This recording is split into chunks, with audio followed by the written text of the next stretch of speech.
Xin kính chào quý cô bác, anh chị, các bạn và các em. Một ngày bình an sẽ đến với tất cả mọi người. Trân trọng giới thiệu đến quý vị tác phẩm Ông chồng què và bà vợ mù đi dự đám cưới. Ba và mẹ, hai từ ngữ thần thánh, thiêng liêng bao quát hết thảy tình yêu trên thế gian này, thật đáng để cho chúng ta dùng cả đời để gọi. Vào ngày kết hôn, mẹ tôi hỏi: hai người trông giống ăn mày ngồi nơi vắng vẻ kia là ai vậy con? Khi tôi nhìn sang, chợt thấy một ông lão đang nhìn chằm chằm về phía mình. Bên cạnh còn có một bà lão. Thấy tôi nhìn sang, họ liền vội vã cúi gằm mặt xuống. Tôi không quen biết gì với cả hai người, nhưng hình như họ cũng không giống như những người ăn xin. Quần áo họ mặc trông còn mới. Điều khiến mẹ nói họ giống ăn mày là vì cái lưng còng, bên cạnh còn có cây gậy. Mẹ bảo Thiên Trì vốn là cô nhi, bên đó vốn không có người thân đến. Nếu như không phải chỗ quen biết gì thì hãy đuổi họ đi. Thời buổi này, những người ăn xin rất là xấu nết, cứ thích đợi ở trước cửa nhà hàng, thấy nhà nào có đám tiệc liền giả làm người thân đến ăn trực. Tôi nói: chắc không phải vậy đâu mẹ, để con gọi Thiên Trì đến hỏi thử xem sao. Thiên Trì giật mình hoảng loạn, khiến cho những bó hoa tôi đang cầm trên tay rơi bịch xuống đất. Cuối cùng anh ấp a ấp úng nói họ chính là ông chú và bà thím của mình. Tôi khẽ liếc mẹ một cái, ý nói rằng suýt chút nữa đã đuổi người thân đi rồi. Mẹ nói: Thiên Trì, con không phải là cô nhi sao? Vậy thì người thân ở đâu ra vậy? Thiên Trì sợ mẹ, cúi gằm mặt xuống, nói đó là họ hàng xa của anh. Rất lâu đã không qua lại rồi, nhưng kết hôn là chuyện lớn. Trong nhà ngay cả một người thân cũng không đến, trong lòng cảm thấy rất đáng tiếc. Vậy cho nên tôi dựa vào vai Thiên Trì, trách anh có người thân đến mà không nói sớm. Chúng ta nên đặt cho họ một bàn, nếu đã là họ hàng thân tích thì không thể ngồi ở bàn dự bị được. Thiên Trì ngăn lại, nói là cứ để họ ngồi ở đó đi, ngồi ở bàn khác, họ ăn uống cũng không thấy thoải mái. Mãi đến lúc mở tiệc, ông chú và bà thím cũng vẫn ngồi ở bàn đó. Lúc mời rượu đi ngang qua bàn hai người ngồi, Thiên Trì do dự một hồi rồi kéo vội tôi đi ngang qua. Tôi ngoảnh đầu nhìn lại, thấy họ cúi mặt xuống đất. Nghĩ ngợi một hồi, tôi kéo Thiên Trì trở lại. Ông chú bà thím, chúng con xin kính rượu hai người. Hai người ngẩng đầu lên, có phần ngạc nhiên nhìn chúng tôi. Đầu tóc hai cụ đều đã bạc trắng hết cả, xem ra già nhất cũng đã 70-80 tuổi rồi. Đôi mắt của thím rất sâu, mặt tuy đối diện với tôi nhưng ánh mắt cứ đờ đờ, chớp giật liên hồi. Tôi lấy tay quơ qua quơ lại vô định trước mặt bà thím, không thấy có phản ứng gì, thì ra bà thím là một người mù. Ông chú bà thím, đây là vợ con Tiểu Khiết. Bây giờ chúng con xin được kính rượu hai người. Thiên Trì đang dùng giọng quê để nói chuyện với họ. Ông chú nghiêng nghiêng ngã ngã đứng dậy, tay trái vịn vào vai của thím, còn tay phải run run nhấc ly rượu lên. Lòng bàn tay đều là những vết chai màu vàng, giữa những khe móng tay dày cộm còn dính lại bùn đất màu đen. Những tháng ngày bán mặt cho đất, bán lưng cho trời, khiến cho họ bị còng lưng quá sớm. Tôi kinh ngạc phát hiện rằng chân phải của ông chú là một khoảng trống không. Bà thím thì bị mù, ông chú thì bị què. Sao trên đời lại có một đôi vợ chồng như thế? Đừng có đứng nữa, hai người hãy ngồi xuống đi. Tôi đi sang dùng tay dìu họ, ông chú loạng choạng ngồi xuống. Lúc ấy không hiểu sao, tại sao bà thím lại nước mắt đầm đìa, chảy mãi không thôi. Còn ông chú thì chẳng nói chẳng rằng, lấy tay vỗ nhẹ vào lưng bà. Tôi thật muốn khuyên họ vài câu, nhưng Thiên Trì đã kéo tôi rời khỏi. Tôi nói với Thiên Trì rằng, Đợi đến khi họ về nhà, hãy cho họ chút tiền đi, tội nghiệp quá. Hai người đều bị tàn tật cả. Những tháng ngày sau này, không biết ông bà phải sống như thế nào đây. Thiên Trì gật gật đầu không nói gì cả, chỉ ôm chặt lấy tôi. Đêm trừ tịch đầu tiên sau ngày cưới, Thiên Trì bảo rằng dạ dày bị đau nên không ăn cơm tối được. Cứ thế đi về phòng ngủ. Tôi bảo mẹ hãy nấu chút cháo rồi cũng theo vào phòng. Thiên Trì nằm trên giường, trong mắt vẫn còn đọng nước mắt.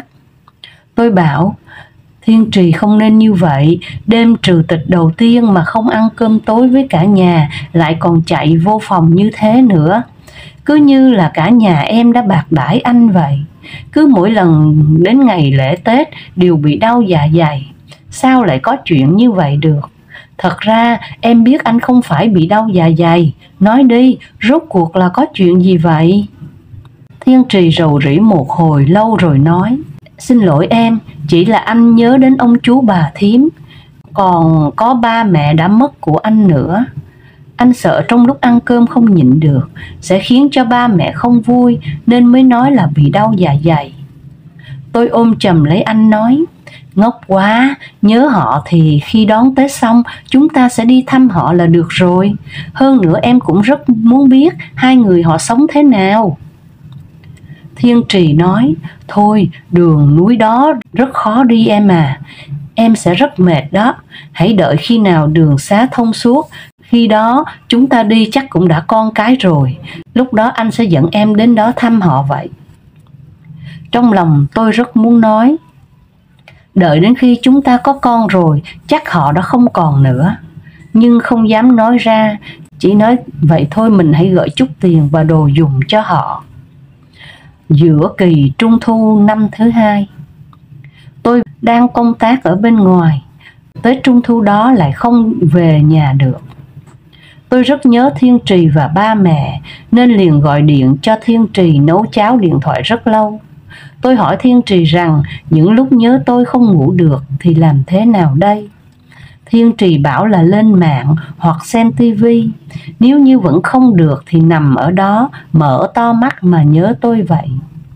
Buổi tối hôm đó chúng tôi nói chuyện mãi đến khi điện thoại hết pin mới thôi.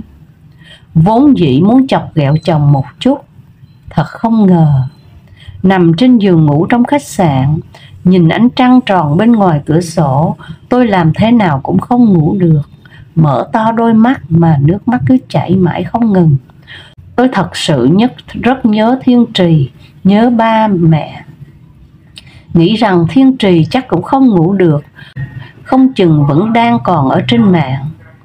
Tôi liền bật dậy mở vi tính, tạo ra một cái nick mới tên là Lắng Nghe Lòng Bạn để chọc ghẹo Thiên Trì một chút. Dò tìm một chút, quả nhiên Thiên Trì vẫn còn ở đó. Tôi chủ động nhập nick của anh chấp nhận. Tôi hỏi anh, ngày Tết Trung thu muôn nhà đoàn viên như thế này, sao anh vẫn còn dạo chơi trên mạng vậy? Anh trả lời, vì vợ tôi đang đi công tác bên ngoài, tôi nhớ cô ấy đến không ngủ được, vậy nên lên mạng xem thế nào. Tôi rất vừa ý với câu nói này. Tôi lại gõ tiếp, vợ không có nhà, có thể tìm một người tình khác để thay thế mà.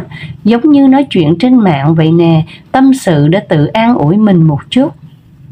Một lúc lâu, anh ấy mới trả lời lại, nếu như cô muốn tìm người tình, vậy tôi xin lỗi, tôi không phải là người cô cần tìm, tạm biệt nhé. Xin lỗi, tôi không phải có ý đó, anh đừng giận nha. Tôi vội vàng gửi tin nhắn cho anh.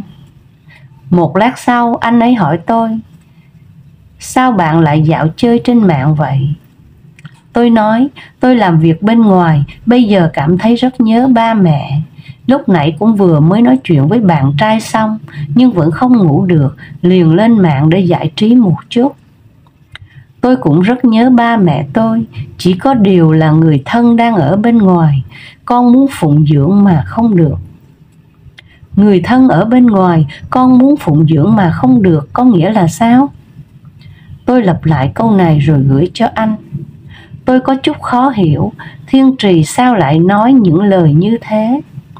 Bạn tên là Lắng Nghe Lòng Bạn, Hôm nay tôi sẽ kể cho bạn nghe vậy.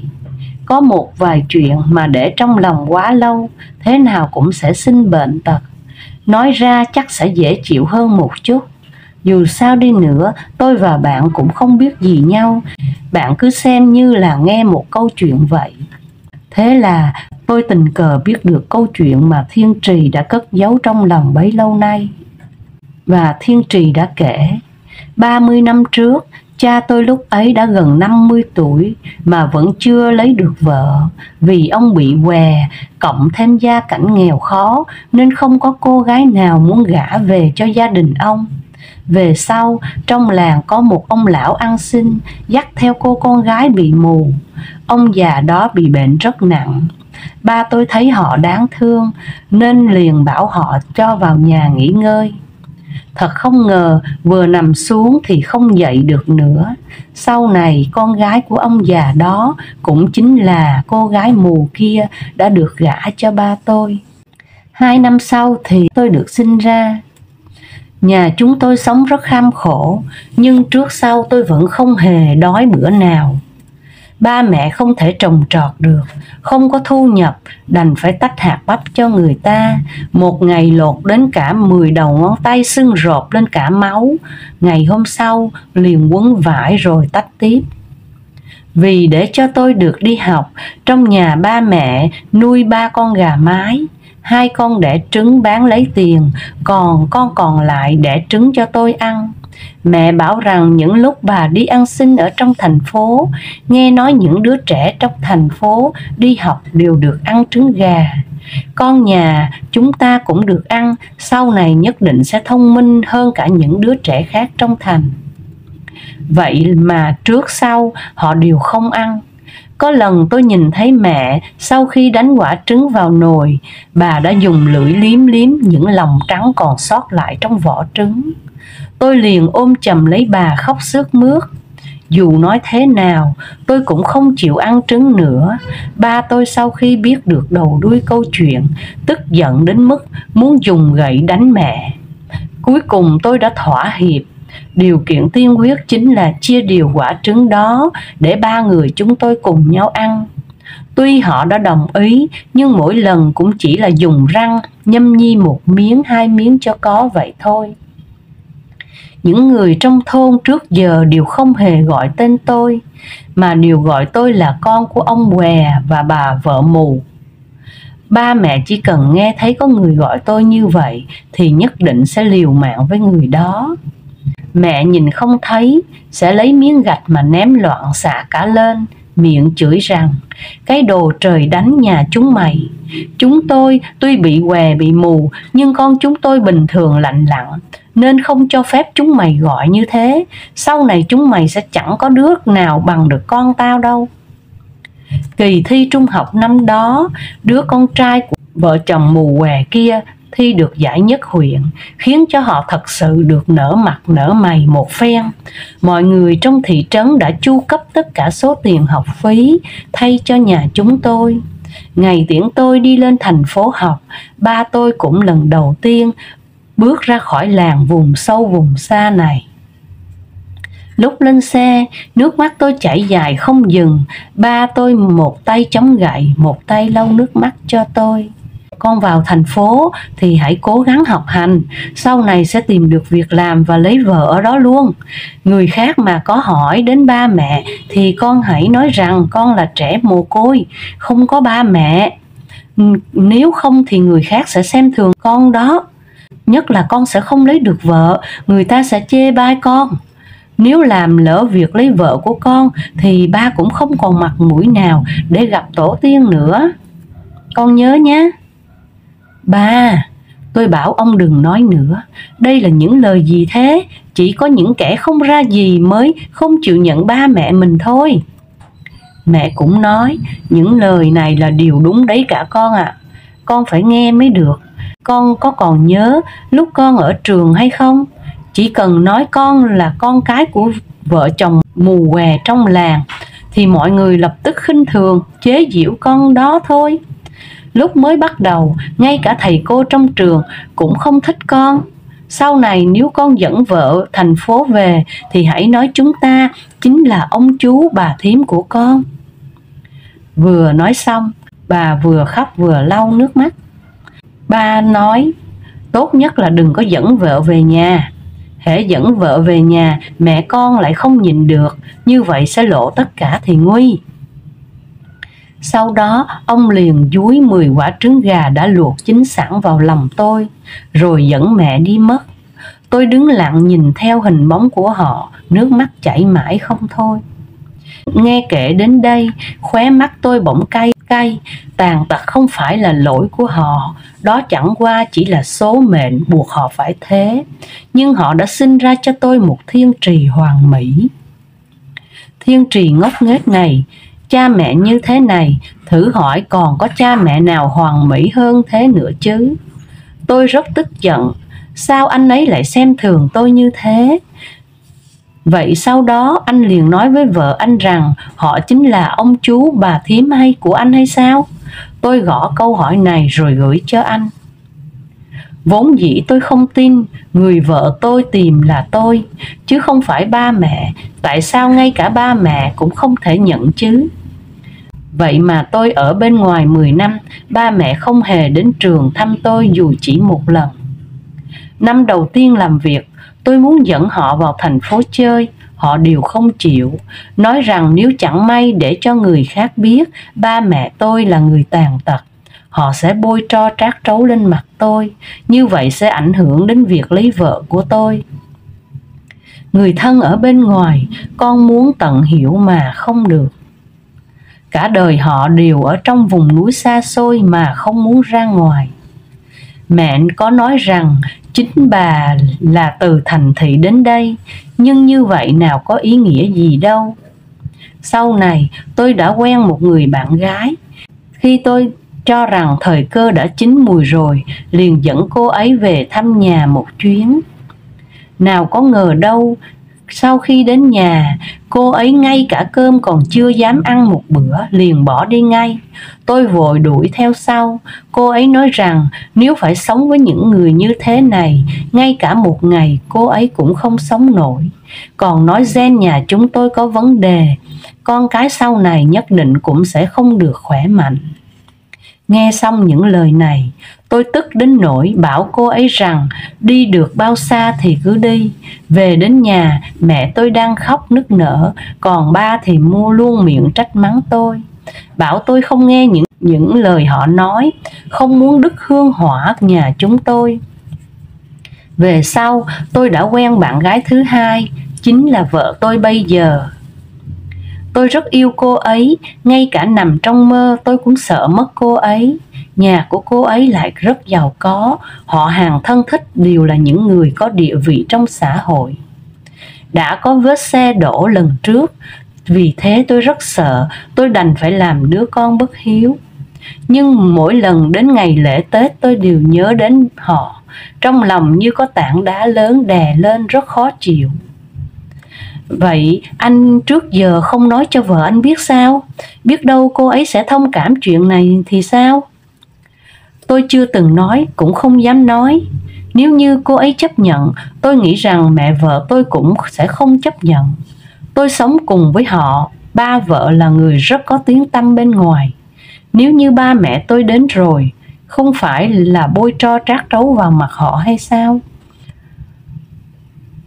Tôi cũng chỉ có thể tranh thủ những lúc ra ngoài công tác, học tập mà lén lén trở về thăm họ một lúc. Cảm ơn bạn đã nghe tôi nói nhiều như vậy. Bây giờ trong lòng tôi đã thấy nhẹ nhõm và thoải mái hơn nhiều rồi. Sau khi tắt máy, tôi vẫn không sao ngủ được. Ai cũng bảo là con cái không chê cha mẹ xấu, chó không thể chê chủ nghèo. Nhưng hãy nhìn xem chúng tôi đã làm được gì đây. Tôi hiểu được chỗ khó xử của Thiên Trì, cũng hiểu được nỗi khổ tâm của ba mẹ anh. Nhưng họ lại không biết rằng cả hai người đã đẩy người vô tội là tôi vào trong nghịch cảnh vô tình vô nghĩa này. Trời vừa sáng, tôi liền đến gõ cửa phòng ban giám đốc. nói với ông ấy rằng những sự việc còn lại xin ông toàn quyền xử lý, vì tôi có chuyện vô cùng quan trọng cần phải làm ngay. Mọi chuyện giờ đều phải trông cậy vào ông ấy. Sau đó tôi vội thu dọn ít đồ rồi đi thẳng ra trạm xe lửa. Cũng may tôi đã bắt được chuyến xe lửa đầu tiên. Con đường núi đó quả thật rất khó đi. Vừa mới bắt đầu hai chân đã mỏi đến không còn chút sức lực nào nữa. Về sau bàn chân sưng phồng cả lên nên không thể nào đi tiếp được nữa. Ngay giữa lúc trưa trời lại nắng gắt, tôi đành phải ngồi nghỉ bên đường một lúc. Nước uống mang theo trên người gần như sắp uống hết cả rồi, mà tôi cũng không biết phía sau còn bao nhiêu lộ trình phải đi nữa. Cởi giày, bóp cho mụn nước dưới chân chảy ra, lúc đó đau đến nỗi tôi bật khóc thành tiếng. Thật sự muốn gọi điện bảo Thiên Trì đến rước tôi về nhà, nhưng lại thôi, tôi phải có sức chịu đựng. Tôi lấy tay tóm lấy một nắm hoa cỏ lau ở ven đường lót vào dưới bàn chân, cảm thấy bàn chân thoải mái hơn nhiều. Nghĩ đến ba mẹ của Thiên Trì bây giờ vẫn còn làm việc vất vả ở nhà, bàn chân bỗng nhiên tràn trề sức lực. Đứng thẳng dậy mà tiếp tục đi tiếp bước về phía trước. Khi trưởng thôn dẫn tôi đến trước cửa nhà của Thiên Trì, một vùng trời kia ráng chiều đỏ rực đang chiếu lên cây táo lâu năm trước nhà của họ. Dưới cây táo, ông chú của Thiên Trì, không phải ba của Thiên Trì, đang ngồi ở đó. Nhìn ông còn già hơn nhiều so với lúc đám cưới. Tay đang bóc những hạt bắp, cây gậy lặng lẽ dựa vào cái chân tàn tật kia của ông. Mẹ thì quỳ ở dưới đất chuẩn bị thu dọn số bắp đã phơi xong. Bàn tay bà đang gom những hạt bắp lại thành đống, tựa một bức tranh, mà trong bức tranh ấy chính là người cha người mẹ hoàn mỹ nhất trên đời này. Tôi từng bước đi về phía họ. Ba vừa nhìn thấy tôi, quả bắp đang cầm trên tay liền rơi xuống đất. Há miệng to nói, giật mình hỏi, con, sao con lại đến đây? Mẹ ở bên cạnh hỏi dò, ba nó ơi, ai đến vậy? Vợ của thằng Thiên Trì. Hả? Ở đâu? Mẹ hoảng hốt dùng tay sờ soạn chung quanh để tìm về phía tôi. Tôi khom lưng đặt hành lý xuống đất, sau đó dùng tay nắm chặt tay bà, quỳ mọp xuống đất, nghẹn ngào nói với ba mẹ rằng, ba, mẹ, con đến đón ba mẹ về nhà đây. Ba ho vài tiếng, nước mắt chảy dài khắp gương mặt chi chít nếp nhăn. Tôi đã nói rồi mà, thằng con của chúng ta không hề nuôi vô ích. Còn mẹ thì ôm chầm lấy tôi. Từng hàng nước mắt từ trong hốc mắt của bà chảy xuống cổ tôi. Khi tôi dẫn ba mẹ đi, mọi người trong làng đều vỗ tay hoan hô. Tôi một lần nữa lại thấy tự hào vì ba mẹ. Khi Thiên Trì mở cửa, nhìn thấy ba và mẹ đứng ở bên trái bên phải của tôi, không khỏi lấy làm kinh ngạc. Người anh ngây như khúc gỗ, không nói được một lời nào. Tôi nói, Thiên Trì, em chính là người đã đọc câu chuyện của anh đó. Em đã đón ba mẹ chúng ta về rồi này. Ba mẹ hoàn mỹ như thế, sao anh lại nỡ để cho họ ở trong vùng núi xa xôi hẻo lánh được chứ? Thiên Trì khóc không thành tiếng, ôm chặt lấy tôi.